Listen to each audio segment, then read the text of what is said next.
Prove చేసుకున్నప్పుడు మనం అనటానికి అవకాశం ఉండదు. Right sir. ఇక ఎన్నికల ప్రచారంలో చాలామంది భారతీయ జనతా పార్టీ నాయకులు మోదీని దైవాంశ సంభూతునిగా భావించి ప్రచారం చేశారు సార్. మోదీ కూడా ఎక్కడా కూడా ఖండించలేదు. తనను తాను కారణ జన్ముడిగా చెప్పుకున్న పరిస్థితి. ఈ నేపథ్యంలో పూరీ జగన్నాథుడే మోదీ భక్తుడంటూ ఒక భారతీయ జనతా పార్టీ నాయకుడు కామెంట్ చేసింది కూడా చాలా వివాదమైంది. నిన్న కాంగ్రెస్ కేరళ విభాగం ఎక్స్లో ఒక పోస్ట్ సార్ ఇది, పోప్కు దేవుడిని కలిసే అవకాశం దక్కింది అంటూ, అంటే మోదీని కలిసే అవకాశం దక్కింది అంటూ ఒక పోస్ట్ చేస్తే అది చాలా వివాదాస్పదమైంది సార్. ఈ దేవుడి చుట్టూ జరుగుతున్న రాజకీయం అంటే జరిగింది ఏంటంటే, మోడీ ఒక టీవీ ఇంటర్వ్యూలో ఎన్నికల సమయంలో నన్ను భగవంతుడు ఒక ప్రత్యేక కార్యాని కోసమై భూమి మీదకి పంపాడు అన్నాడు. సో అది డెఫినెట్గా అంటే తనకు తానుగా దైవదూతగా అభివర్ణించుకున్నాడు. ఈ చరాచర జగత్తులో సకల జీవరాశిలు ఆ భగవంతుని ఆ ఈశ్వరుని ఆజ్ఞ లేకుండా పుట్టలేదు కదా.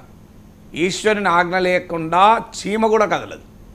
సో ఒక్క మోడీ ఏంటి, నాగేశ్వర్ కూడా భగవంతుడు పంపితేనే వచ్చాడు, లేకపోతే ఎట్లా వచ్చింది? నా అంతా నేనే ఊరికొచ్చినా. సో నన్ను విశ్లేషకుడుగా ఓ పాత్ర వహించమని భగవంతుడు ఆదేశిస్తే నేను వచ్చాను. ఈ సకల సృష్టిలో ప్రతి జీవరాశికి ఓ కార్యకారణ సంబంధం ఉంటుంది అని భగవద్గీతలో చెప్పారు కదా.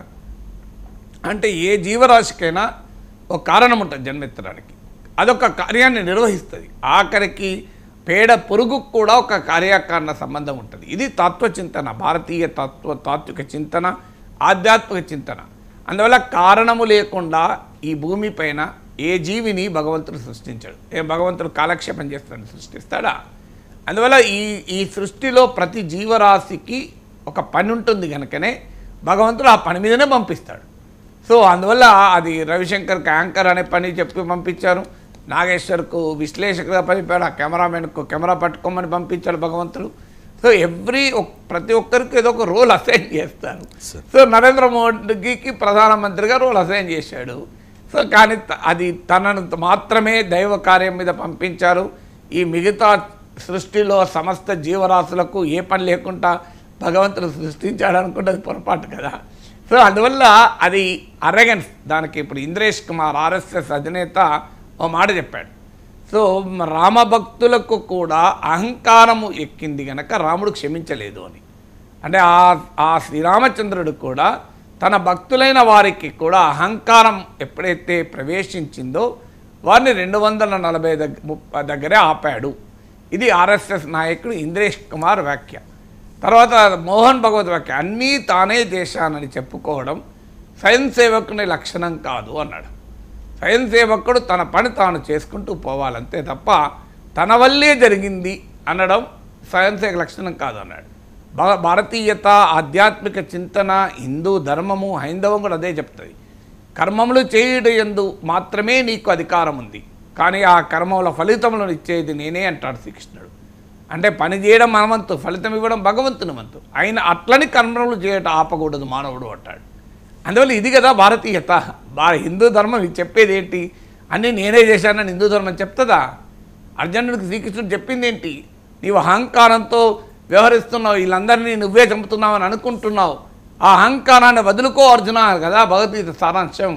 అన్నీ నువ్వే చేస్తున్నావు అని భ్రమలో ఉన్నావు, ఇది నువ్వు కాదు చేసేది, ఈ సకల సృష్టిలో ప్రతి ఒక్కటి నా వల్లనే జరుగుతుంది అని చెప్తాడు కదా శ్రీకృష్ణ పరమాత్మ. అందువల్ల అది కాదు నా వల్లనే జరుగుతోంది, నేనే గొప్పవాడిని అనుకున్నప్పుడు రామభక్తుడు కూడా రాముడే క్షమించడు అని చెప్పి ఇంద్రేష్ కుమార్ వ్యాఖ్య మనకు గుర్తించాలి. సో ఈ నేపథ్యంలో ఏం జరిగింది అంటే, ఇటీవల G7 సమావేశాలకు ఇటలీకి వెళ్ళినప్పుడు పోప్తో కలిశారు. అది నార్మల్గా ఇంటర్నేషనల్ డిప్లొమాటిక్ నైసిటీస్, అది ఇంటర్నేషనల్ డిప్లొమాటిక్ కర్టసీస్ అది. సో అందులో తప్పేమీ లేదు, కలవాలి కూడా. అయితే మోడీ ఏమి చేసినా దేశీయంగా కూడా రాజకీయాలతో లింక్ అయి ఉంటుంది. మీరు కర్ణాటక ఎన్నికల సమయంలో మోడీ లండన్ పర్యటనలో ఉన్నాడు. అక్కడ వెళ్ళి బసవేశ్వరుని విగ్రహానికి పులదడేశారు. ఎందుకు? కర్ణాటకలో బసవేశ్వరుని భక్తులు కోట్లాది మంది ఉంటారు, ఒక గొప్ప సంఘ సంస్కర్త, లింగాయత్ కమ్యూనిటీకి ఆరాధ్య దైవం, మిగతా అందరికీ ఆరాధ్యమే, అందులో లింగాయత్తులు ప్రత్యేకంగా. సో ఆ Lingayat community BJP voter base. అందుకొరకు లండన్లో ప్రధానమంత్రి హోదాలో పర్యటిస్తున్న నరేంద్ర మోడీకి కర్ణాటకలో ఎన్నికలే గుర్తున్నాయి. అది నరేంద్ర మోడీ ప్రత్యేకత.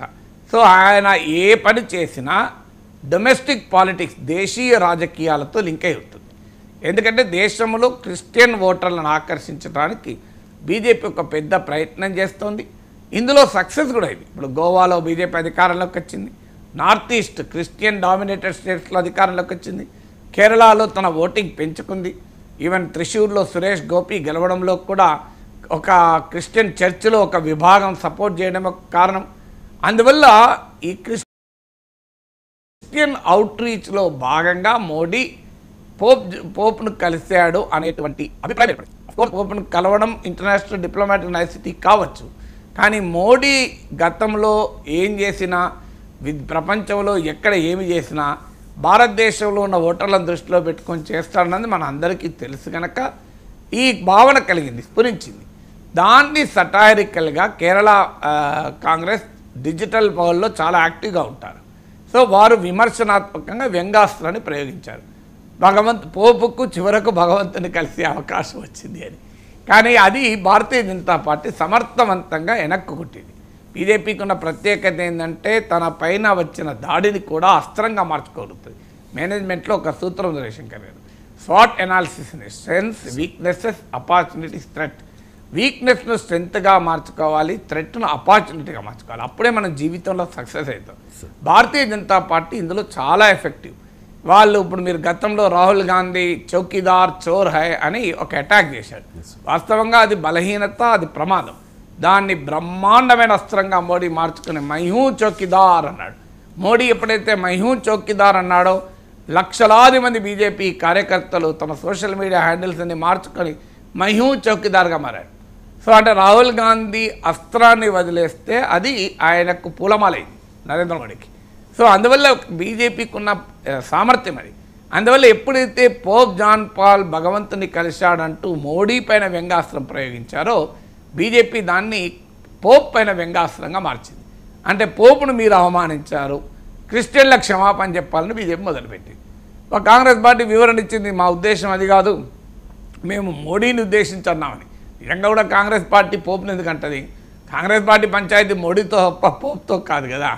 సో అందువల్ల మోడీని అనే క్రమంలో అది పోప్కు తాకినట్లుగా జరిగే వరకు పెద్ద వివాదం అయిపోయి భారతీయ జనతా పార్టీ అసలు క్రైస్తవుల తరఫున వకాల్తా పుచ్చుకొని క్రైస్తవులను ఇలా అవమానిస్తారా, పోప్ని ఇలా అవమానిస్తారా మొదలుపెట్టారు. అందుకే ఈ వివాదానికి ముగింపు పలకడానికి క్రైస్తవులారా క్షమించండి అని కేరళ కాంగ్రెస్ అనాల్సి వచ్చింది. ఇక ఈవీఎంల విషయంలో